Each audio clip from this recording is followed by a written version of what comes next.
Hey everybody, welcome back to Retro Modding News, my weekly video where I talk about what's new and upcoming in the world of retro console modding. First up this week is this post from Handheld Legend. They're calling this the open source controller development kit. Let's just take a look at the video here and see if we can find out more about this. Okay, so it comes in a cardboard box. Looks like it's got some cables, programming stuff. There's some kind of 3D printed maybe controller shell, and there's a PCB that goes inside that shell. It looks like it uses an ESP32 dev board soldered on the inside there. That's interesting. And there is a rechargeable battery, obviously because it's wireless. And it looks like you need to assemble it yourself when you get it maybe. So you put all the buttons in and then the controller PCB goes on top, and then it screws together from the front there. There isn't a massive list of features yet, but it does mention it will do X input through USB or Bluetooth low energy, D input through USB and Bluetooth low energy, compatible with Nintendo Switch, either by USB or Bluetooth. You can connect it to a Super Nintendo wired, I guess. There's some kind of a USB Type-C to Super Nintendo controller adapter maybe,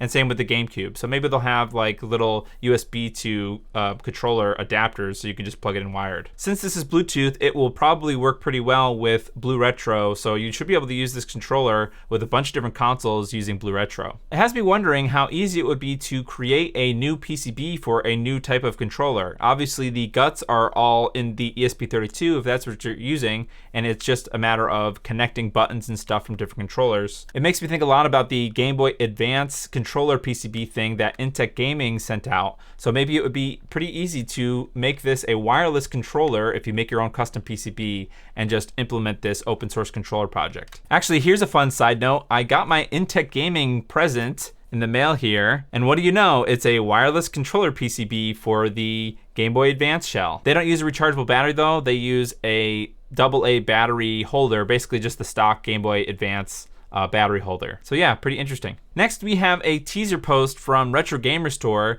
It looks like they're discussing molds with their mold factory, and they're posting this picture here of a broken down original Xbox case. And they said we probably can tell what we're working on for their next project. Yeah, I guess you're working on an Xbox case. Retro Gamer Store have a couple of other console shells already available. There is one for the Famicom, the NES, the Genesis. They're known for creating high quality shells, so this should be interesting if you're a big fan of the original Xbox. There's a lot of Xbox projects out this year between Project Stellar and Xbox HD Plus and the new controller. So this might be a great year to release a high quality original Xbox shell. I debated whether or not to include this next post in this video, but there was a little bit of a conversation that happened, so it makes me feel a little bit better about talking about it. So TZMWX, it's kind of unclear who actually runs this account because it sounds like they're posting projects from a bunch of different people. That's a side note, that's not relevant to the story. But they're posting this picture of a 3DO FZ1 ODE Mini. Now Felix has created the original 3DO FZ1 ODE, and what's interesting is this board actually uses Felix's firmware to some extent. They even mention it here, so they're using Fixels, well that's Felix's Twitter handle,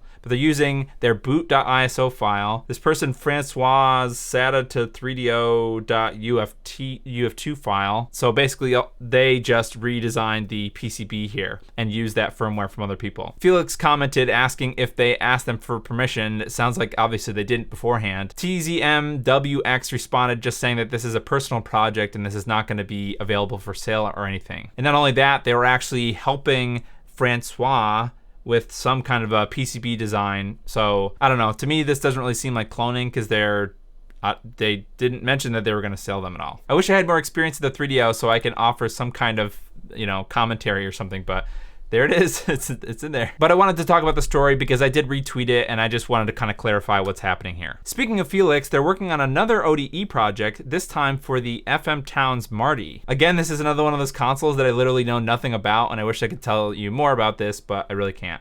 But we can look at the project page that's actually already available for pre-order if you'd like to. It takes an SD card for input, and it looks like it will directly run ISO images from the ODE. So that's interesting that it is easy to load, I guess, games onto this. And the shipping estimate is May to June of this year. So if you're interested in a ODE for the Towns Marty, either model 1 or 2, then Felix has got you covered. The Mad Lad Redherring is back, this time with an Xbox motherboard picture. And they're just kind of teasing us with, you know, can you guess what I'm doing here? And I really don't have any idea. It looks like they've taken like almost every component off of the board at the back here, by the AV connector. So there's just a ton of connectors missing. Is that the Ethernet port over here? But there are some good guesses in the comments. J Fox Rocks. His first guess was just measuring components for, so basically like maybe trying to make an open source original Xbox PCB. I don't really think that's what's happening here, because the CPU and GPU for an original Xbox,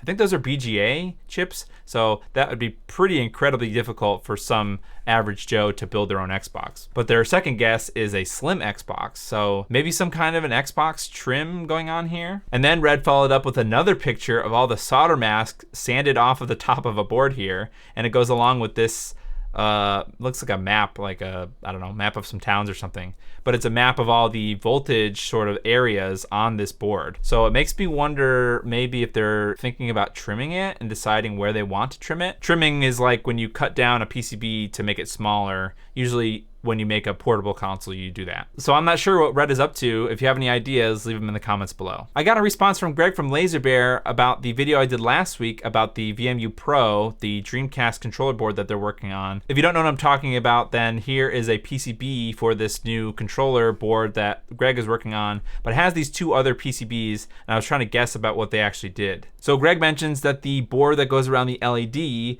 is a capacitance button for a no-cut way to enable the pairing mode, because it's a Bluetooth controller adapter. And the other third board is an optional relay control board. If you haven't seen my video about LaserBear's GameCube BlueRetro adapter, you'll want to check that out, because there's an interesting feature where you can like put the GameCube in a low power state, and it like is controlled by a relay, so not like the original circuitry to turn on and off the console. You actually leave the power button sort of depressed all the time, even if the console is in that low power state. So it looks like Greg is trying to bring that feature from the GameCube BlueRetro board to the Dreamcast, but the catch is that it only will work with aftermarket Pico power supplies. But if you've got a Pico power supply for your Dreamcast and you get this board, it sounds like it should have that same put to sleep feature, low power. I don't even know if it's low power because I haven't measured it at all. It sounds like you'll be able to wirelessly turn on and off your Dreamcast, sort of like a switch. You could turn it on and off from the controller. Before we get into the big story this week, I wanted to mention that I've opened a Patreon account. So if you're interested in supporting me financially, you can check out my Patreon in the link in the video description. For the big story this week, I wanted to talk about this post from Empty Coke. Empty Coke? Is that how you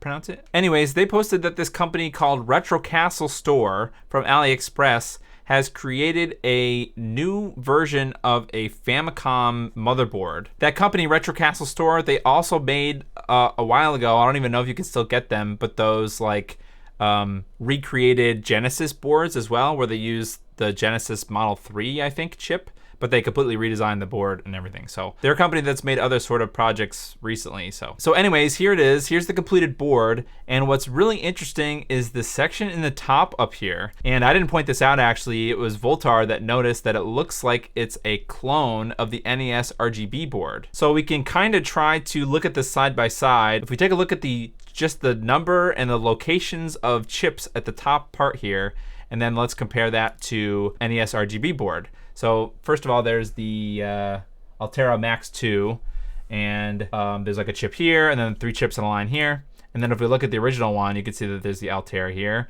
and there's ISSI chip, which is this guy, I think. So it looks from these photos like this is a copy of the NESRGB, just kind of mashed onto a Famicom board. Actually, the listing is gone from AliExpress now. That doesn't surprise me. It looks like a pretty obvious clone of the NESRGB.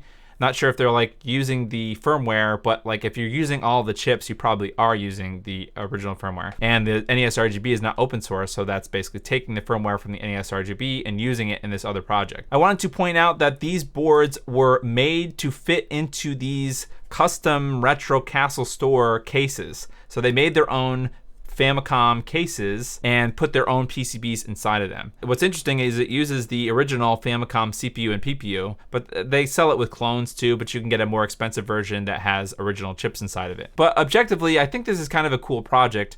I don't think there's ever really been an alternative to the NESRGB, and if this were an actual product, obviously I think they should recreate it for the actual original Famicom shell, so it could go in an original Famicom shell. But if somebody made an all-in-one PCB that you could just take your old PCB out and put this new one in, not have to mod a console at all, then I think that's a really interesting idea. But obviously the only hangup is the NESRGB is not open source, and I really don't imagine that Tim Worthington, the creator of the NESRGB, is going to be designing complete replacement PCBs for different consoles. So it sounds like there's an opportunity out there for someone if they want to develop a whole new system for getting RGB out of an original NES that competes with the NESRGB, but in the sense that anybody can do it if you just take the PCB out and put the new PCB in, then I think that's an interesting project. That's it for this week, but check out this video if you want to learn about that Dreamcast mod from Laser Bear. Thanks for watching, and I'll see you in the next video.